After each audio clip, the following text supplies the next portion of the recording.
Следователям удалось установить личности людей, стрелявших в ездовых оленей в Булунском районе. Напомним, по данным следствия, 6 апреля двое жителей поселка Тикси в 20 километрах от населенного пункта произвели отстрел оленей, принадлежащих МУП «Булунская».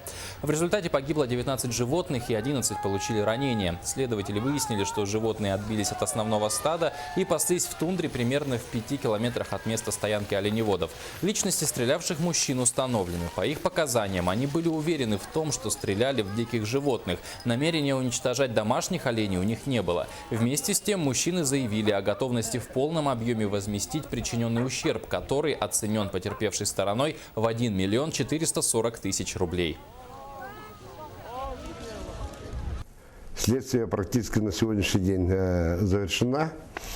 И установлены лица, причастные к данному преступлению. И уголовное дело сразу же было возбуждено. И доказательная база, все это есть. Люди установлены и явились с повинной по данному делу.